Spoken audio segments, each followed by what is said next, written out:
জয় গুরু।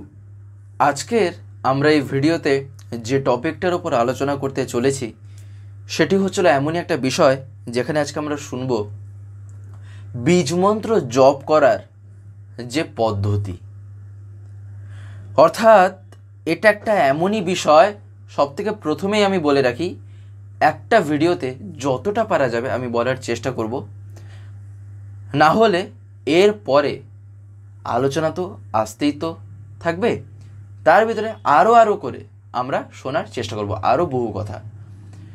যেমন এই যে বীজমন্ত্র জপ করার যে পদ্ধতি, তার কয়েকটা যে বেসিক জিনিস যেগুলি আমাদের মাথায় রাখা দরকার, তার কয়েকটা আজকে আমরা তাই শুনবো, যেগুলি শ্রী শ্রী ঠাকুর তো বলেছেন, আর তৎসহিত পরম পূজ্যপাদ শ্রী শ্রী আচার্যদেবের বলাও কিছু কিছু কথা আমরা এই আলোচনার মাধ্যমে জানার চেষ্টা করব।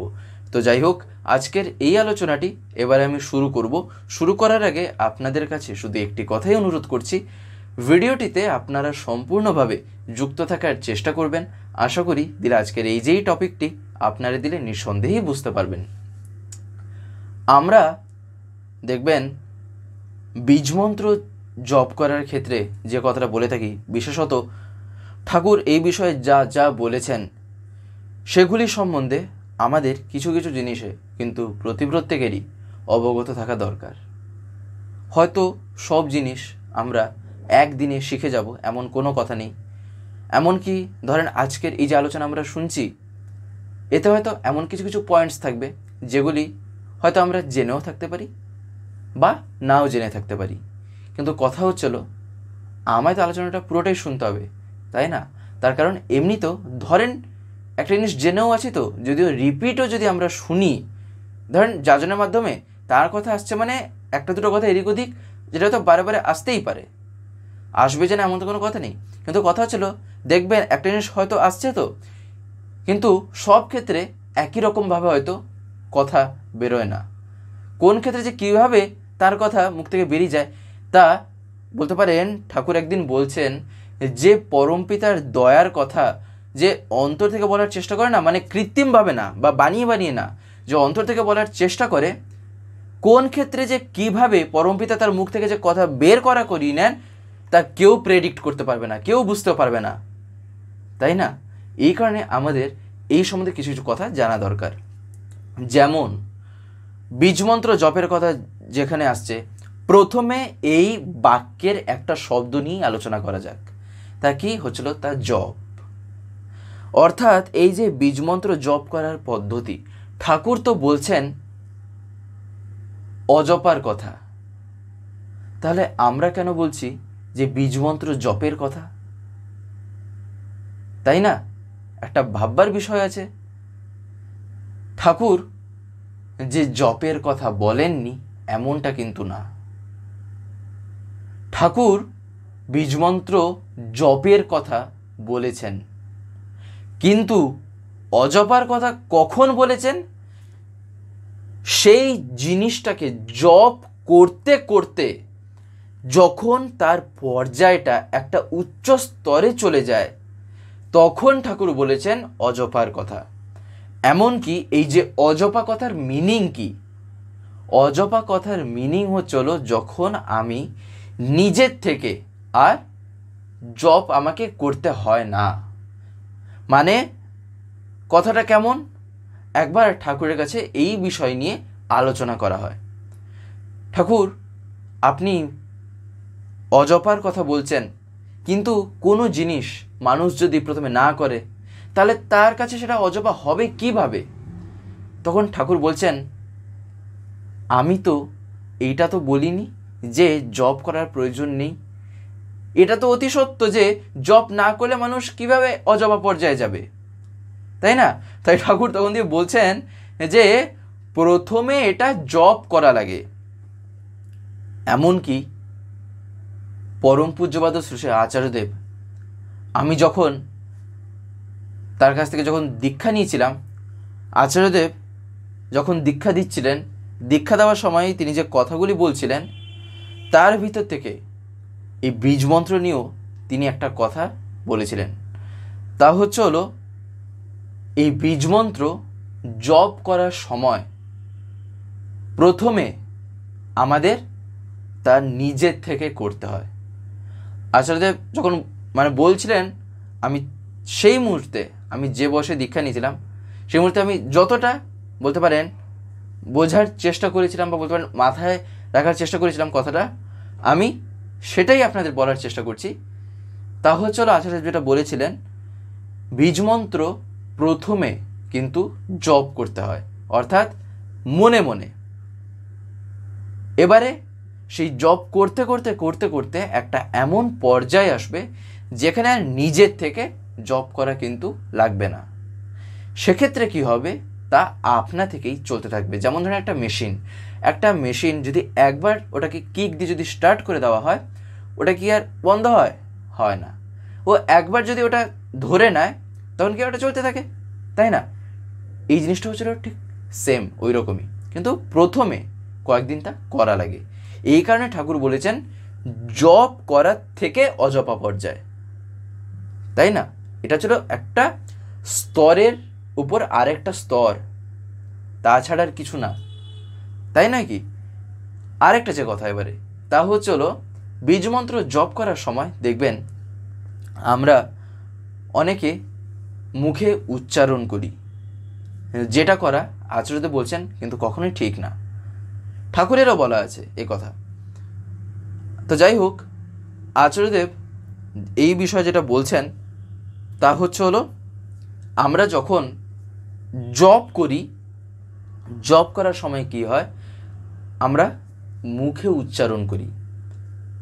মুখে তো উচ্চারণ করা ঠিক না, এমনকি আচার্যদেব বলছেন, দেখবেন একটা কথা বলা হয়ে থাকে, তা হচ্ছিল আমি যে একটা জিনিস নিয়ে কিছু বলছি, তার আমার যে লিপ অর্থাৎ এই যে ঠোঁট, এই ঠোঁটটা যে মুভ হচ্ছে দেখবেন সেটাও যেন না হয়। অর্থাৎ আচার্যদেব বলছেন বীজমন্ত্রটা অর্থাৎ সেই নাম এমনভাবেই করতে হবে, ঠোঁটের কথা তো আরো দূরে।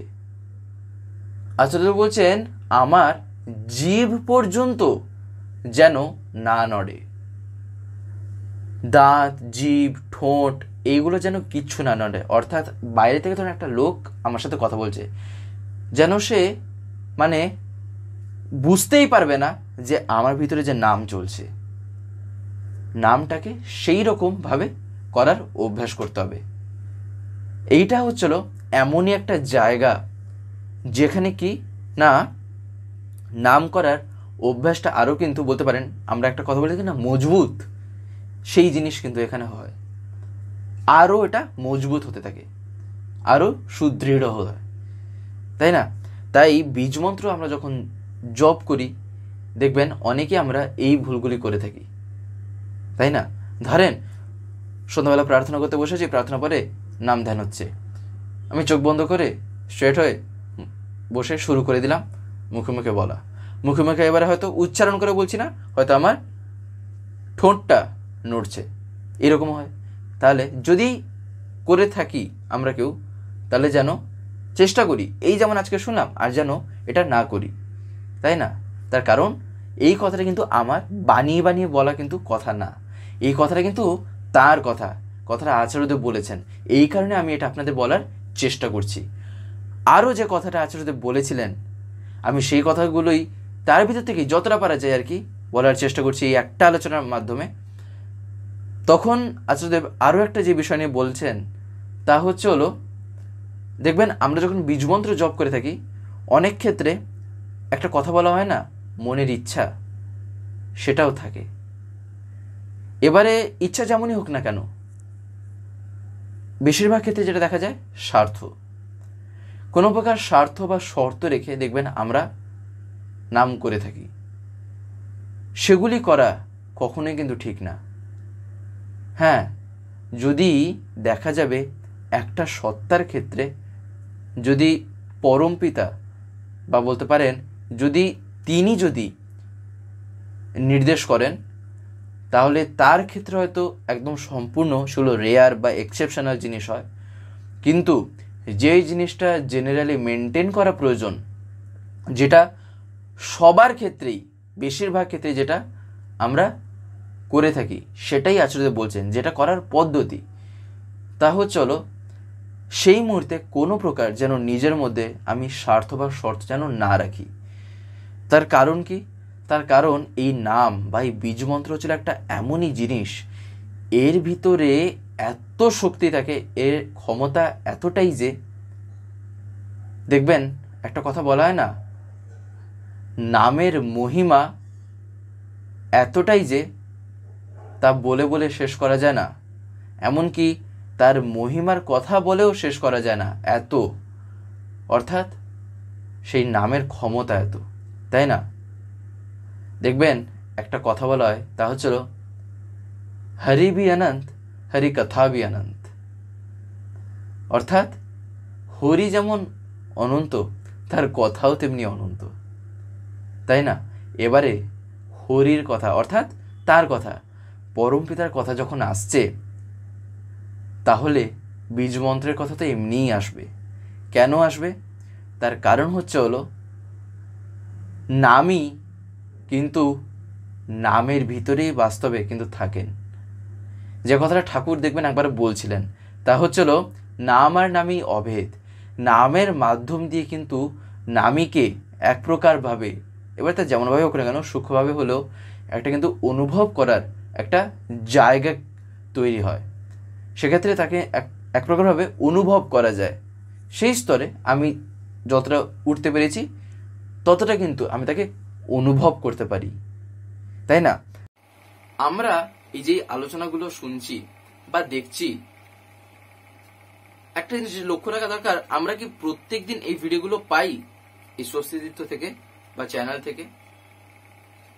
দেখবেন আপনারা হয়তো অনেকে এমন আছেন যারা ইউটিউব খোলার পরে এরকম স্ক্রল করেন, দিলে আপনারা দেখতে পান, কিন্তু আপনাদের যদি ডেলি তার কথা শুনতে হয়, প্রত্যেকদিন যদি শুনতে হয় পরমপিতার কথা বা বিভিন্ন ঘটনা বা দর্শনের উপর আলোচনা, তাহলে আপনাকে তো চ্যানেলটাকে সাবস্ক্রাইব করে রাখতে হবে, যেটা অনেকে আমি দেখতে পাই হয়তো করতে জানেন না। বিশেষ করে যারা একটু বয়স্ক আছেন বা যারা মানে এতটা এক্সপার্ট নন মোবাইলের ক্ষেত্রে, তাদের কাছে আমি বলছি, আপনারা যদি না পারেন তাহলে বাড়িতে যারা ছোটরা আছে, তারা এইসবে একদম পুরো মাহির, এক্সপার্ট, হাতের খেলা তাদের কাছে, তাদেরকে বলবেন, তারা করে দেবে।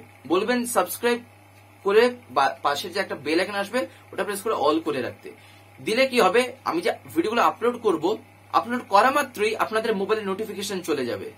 নেট যদি অন থাকে তাহলে নোটিফিকেশন চলে যাবে যে ভিডিও আপলোড হয়ে গেছে। তখন আপনারা সেখানেই ডাইরেক্ট প্রেস করে ইউটিউবে ঢুকে দেখতে পারবেন।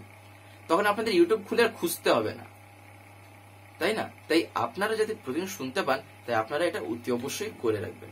এবারে কথা হচ্ছিল, তাহলে দেখেন নামের কতটাই যে না ক্ষমতা। আর এই সময়ে ধরেন আমি যদি নিজের কোনো প্রকার যদি স্বার্থ বা শর্ত যদি রাখি, তাহলে কি হবে? সেক্ষেত্রে যখন আমি নাম করব, যদি সেই স্বার্থ যেটা আমি রেখেছি সেইটা যদি ঘটলে আমার যদি কোনো প্রকার যদি অমঙ্গল থাকে না, আমি তো বুঝিনি আমার তাতে মঙ্গল আছে কি অমঙ্গল আছে, আমি বুঝেছি আমার এটা প্রয়োজন আছে, তো আমি চেয়ে বসেছি তার কাছে, স্বার্থ একটা নিয়ে বসে আছি। এবারে যদি আমি সেই উদ্দেশ্যে যদি নাম করা শুরু করি না, যদি তা কোনো প্রকার যদি ফলে যায়, তাহলে এমনই জিনিস ঘটবে, তখন নিজেই আমি পরে আফসোস করব যে কেন আমি করতে গেলাম। তার কারণ আমি জীবনে তাকে ধরেছি কেন? আমি তো তাকে ধরেছি, আমি আমার মঙ্গলটা বুঝি না বলে তো আমার তাকে ধরে চলা। আমি যদি এবারে নিজে ব্যক্তিগত স্বার্থ নিয়ে যদি নাম ধ্যান করতে বসি, নামের যে ক্ষমতা আছে, নামের যে মহিমা আছে, আমি যদি তার সাথে যদি কানেক্ট করে ব্যাপারটা যদি করি, তাহলে সেক্ষেত্রে আমি পরবর্তীকালে হাজারবার কাঁদলেও আমার কি হবে? আমি যে করাই যে আমি কতটা বড় একটা ভুল ঢুকিয়েছি, তার কি কোনো ধারণা আছে? তাই না? এই কারণেই আগে থেকে এইসব ব্যাপারে কিন্তু সচেতন থাকা দরকার। পরে কোনো জিনিসে ভোগাচ্ছে, আগের থেকে সেই বিষয় সম্বন্ধে জেনে রাখা তো হাজার গুণে ভালো। দেখবেন একটা কথা বলে না, prevention is better then cure. কেন বলা হয়? তারও যেমন একটা ইম্পর্টেন্স আছে, সে কথাটার যেমন একটা গুরুত্ব আছে, এটাও ঠিক সেই রকম। পরে ভোগার চাইতে আমি কেন আগে থেকে আমি সতর্ক থাকবো না? তাই এই জন্যই কোনো প্রকার স্বার্থ বা শর্ত নিয়ে কিন্তু কোনো কিছু করতে নেই। অর্থাৎ এই যে নাম, এই নাম সেরকমভাবে কিন্তু কখনোই করতে নেই, তাই না? আরেকটা যে কথা, তা হচ্ছে দেখবেন বীজমন্ত্র জপ করার সময় আমরা কি করে থাকি, আমরা যেটা করে থাকি তা হচ্ছে হলো আমরা ভাবি বীজমন্ত্র জপ করা মানে, অর্থাৎ সচরাচর নাম ধ্যানের কথাতেই আসা যাক, তার কারণ সেই মুহূর্তেই তো এই জিনিসটা নিয়ে একটা ব্যাপার আসে, যে চিন্তাটায় একটা আমরা থাকি, বা বলতে পারেন সেই চিন্তাতেই আমরা বিভিন্ন রকম কথা আমাদের মনে একটা জিজ্ঞাসার আকারে ফুটে ওঠে। দেখবেন বীজমন্ত্র বা নাম ধ্যানের ক্ষেত্রে আমরা কি করে থাকি, আমরা ভাবি নাম ধ্যান করা হচ্ছে মানে এই যে বীজমন্ত্রটাকে, এটাকে বুঝি এমনভাবেই কিছু একটা বলতে হবে, এমনভাবেই এটাকে উচ্চারণ করতে হবে মনে মনে আর কি, যেন তিনি আমার সামনে পুরো প্রকট হয়ে যান, যেন তিনি আমার চোখের সামনে, চোখ বন্ধ করলেই যেন আমি কি না, যেন মনে হবে আমি তাকে যেন দেখতে পাবো। এই রকম চিন্তাভাবনা থেকে কিন্তু আগেই নিজে কিন্তু সরিয়ে আনতে হবে। কেন? তার কারণ হচ্ছে হলো এইসব জিনিস করা মানে নিজের উপরে একটা জবরদস্তি করা। একদম যেটা বাস্তব কথা ওটাই আমি বলার চেষ্টা করছি। আচার্যদেব একদিন এই প্রসঙ্গে বলছেন, আমরা যখন নাম ধ্যান করি দেখবেন আমরা চিন্তা করি তো তার ছবি বা তার প্রতিকৃতি নিজের চিন্তায় আজ্ঞাচক্রে আনার জন্য সেটাকে আস্তে আস্তে করে করতে হয়। একেবারে আমি একদম ধরেন কেউ সাঁতার শিখতে জানে না, মানে শিখতে জানে না বলতে আর কি, এখানে কেউ সাঁতার কাটতে জানে না, মানে তার শেখাই হয়নি, তাকে ছেড়ে দেওয়া হলো একদম পুরো সমুদ্রের মাঝখানে, সে কি সাঁতরে কি আসতে পারবে? পারবে না। কেন? সে সাঁতারে কিছুই জানে না, তাই না? তার কাছে মানে একটা কি মনে হবে, যেমন ধরেন একটা পিঁপড়ের কাছে, যেমন আমরা এই যে মানুষ, একটা পিঁপড়ের কাছে একটা মানুষ কিন্তু একটা বিশাল বড়, একটা বিশালকায় একটা কিছু, তার কারণ তুলনামূলকভাবে তার যে বলতে পারেন ভলিউম বা পিঁপড়ে অতি ক্ষুদ্র সাইজের দিক দিয়ে, তাই তার কাছে আমরা একটা বিশাল বড় কিছুই, আমরা যদি তার সামনে দাঁড়িয়ে থাকি। ঠিক একই রকমভাবে আমাকে যদি মাঝ সমুদ্রে ছেড়ে দেওয়া হয়, সেই যে জল, সে জল দেখলেই মনে হচ্ছে ভয় মানুষ সেখানে হয়ে যাবে, তাই না? সাঁতার তো জানেই না, সে কাটিয়ে আসবে কীভাবে জলটাকে? তাই কি করতে হয়? ছোটো ছোটো জিনিস থেকে এগোতে হয়, তাই না? অর্থাৎ ধরেন কেউ গ্রামে আছে, গ্রামে দেখবেন কি করে সচরাচর ছোটোবেলা থেকেই একটা অভ্যাস হয়ে যায়, পুকুরে গিয়ে করা হলো, বা বলতে পারেন নদীতে গিয়ে, নদীতে একদম প্রথম প্রথম হয়তো কেউ শিখছে, তার সাথে কেউ থাকলেন, বা হয়তো নদীতে একদম কাছাকাছি, একদম মাঝখানে না, কাছাকাছি কাছাকাছি গিয়ে সে নিজে নিজে শিখলো যে কীভাবে কী করতে হয়, নিজেই হাত পা ছুটিয়ে ছাটিয়ে করছে, তাতেও সাঁতার শেখা হয়ে যায়। কিন্তু একেবারে যদি ডাইরেক্টলি যদি সেরকম মাছ সমুদ্রে ফেলে দেয় তাহলে কি হবে? সেম এখানেও আমি বীজমন্ত্র যখন নাম ধ্যান করার সময় করছি, যখন মনে মনে আমি তা উচ্চারণ করছি, সেই যে জপের সময় সবথেকে প্রথম কথা তো যে কথাটা আগেই মাথায় রাখা দরকার, এই জপ কথাটা যে বারবার বলছি তার মানে এই না কিন্তু সেটা চিরকালই যে জপের পর্যায়ে থাকবে, জপ করতে করতে তা কিন্তু অজপা স্টেজে চলে যায়। এই কথাটা কিন্তু সব ক্ষেত্রে কিন্তু মাথায় রাখবেন। জপ কথাটা যখন বলছি এই কথাটা কিন্তু কখনোই ভাবা উচিত না যে একটু আগেই শুনলাম যে জব করতে হবে না, আবার এখন মানে এমনি কি বলা হচ্ছে, কথাটা কিন্তু এই কারণে মাথায় রাখতে হবে যে জবটা অ্যাকচুয়ালি হচ্ছিলো জব করতে করতে অজবা পর্যায়ে অটোমেটিকলি তা চলে যাবে, তাই না? তো যাই হোক, তো সেই যখন আমি জব করব, জব করার সময় যখন আমি ঠাকুরের চিন্তা করব, তার যখন প্রতিকৃতির চিন্তা করব, তখন নর্মালি চিন্তা করতে হয়। আর এই কারণেই দেখবেন চক্রফটো যে একটা কথা বলা হয়েছে, কি কারণে? এই কারণেই তো তা প্রত্যেকটা দিন দেখতে বলা হয় নামদান করতে বসার আগে, তাই না? চক্রফটো দেখারও একটা কিন্তু নিয়ম আছে, সেটাও কিন্তু জানা দরকার। কিন্তু যাই হোক, তো সেই যে সেটা দেখতে বলা হয় কেন, সেই প্রতিকৃতিটা দিলে কী হবে না, আমার চিন্তা তো সেই মুহূর্তে থাকবে, আর সেটাই কী হবে, তখন আমার আজ্ঞাচক্রে ধরা পড়বে, তখনই তার চিন্তায় আসবে, তাই না? এটাই হচ্ছিল বীজমন্ত্র জপ করার যে বিভিন্ন বলতে পারেন যে কথা যেগুলি আছে বা বীজমন্ত্র জপ করার যে পদ্ধতি, তাই সেই পদ্ধতির মধ্যে এগুলো ছিল তার ভিতরে কিছু কিছু কথা যেগুলি আমাদের কিন্তু মাথায় রাখা দরকার। দেখবেন আমরা অনেকেই এই সব জায়গায় কিন্তু কিছু না কিছু একটু ভুল করে থাকি, তাই না? এমনকি ধরেন আমরা ভাবি বীজমন্ত্র জপ করার সময় একদম পুরো এইরকমভাবে পুরো স্ট্রেট হয়ে এত কড়া আকারে বসতে হবে, একদম না। জাস্ট ঠাকুরের বলা আছে মেরুদণ্ডটা স্ট্রেট রাখতে হবে। নর্মালি মেরুদণ্ডটা স্ট্রেট রেখে বসবো, একদম পুরো মানে টান টান হয়ে এরকমভাবে বসতে হবে, এরকম কি কোনো কথা আছে নাকি? এরকম হলে তো মানে 5 মিনিটে তো মনে হচ্ছে মানে কোমরটা পুরো কাট হয়ে যাবে, তাই না? আমি বসে নাম ধ্যান করবো কতক্ষণ আর? তাই নর্মালি বসে মেরুদণ্ডটা জাস্ট সোজা রেখে নাম ধ্যান করতে হয়, তাই না? আমরা এই বিষয়ে আমাদের আরও কিন্তু বহু কথা পরবর্তীতে জানার চেষ্টা করব, তার কারণ এই টপিক হচ্ছে এমন একটা টপিক বা বলতে পারেন পরমপিতার কথা যেটা এত কথা তা কিন্তু বলে বলেই শেষ করা যায় না, যেটা আমরা প্রত্যেকেই জানি, তাই না? আমাদের একটা নতুন চ্যানেল খোলা হয়েছে যার নাম হচ্ছিল স্বস্তি পিওর ভেজ। অনেকেই অবগত আছেন বা অনেকে হয়তো জানেন না, যারা যারা নতুন নতুন দেখছেন তাই জন্য আমি বলছি। সেখানে সম্পূর্ণ নিরামিষ খাদ্যাদি আপলোড করা হয়। এই ইউটিউবে চ্যানেল আছে, দেখবেন স্বস্তি পিওর ভেজ। এমনকি ডেসক্রিপশনে আমি তার লিঙ্কও দিয়ে রেখেছি সেই চ্যানেলের। আপনারা অতি অবশ্যই গিয়ে চ্যানেলটিকে একবার দেখবেন, আশা করি আপনাদের দারুণ লাগবে। তার কারণ সম্পূর্ণ ঘরোয়াভাবে রান্নাগুলো পোস্ট করা আছে, তাও আবার নিরামিষের উপর, এমনকি পেঁয়াজ রসুন ছাড়া, অর্থাৎ no onion no garlic, pure veg. আপনাদের ভালো লাগবে, তাই আপনারা অতি অবশ্যই গিয়ে দেখবেন। এবং যদি ভালো লাগে তাহলে চ্যানেলটিকে অতি অবশ্যই সাবস্ক্রাইব করে পাশে বেল আইকন প্রেস করে অল করে রাখবেন। তো যাই হোক, আজকের এই ভিডিওটা এবার আমি এখানেই শেষ করব।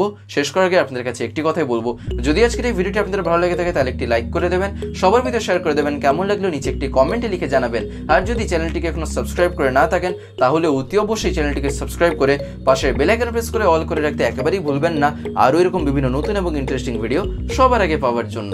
জয় গুরু, বন্দে পুরুষোত্তম।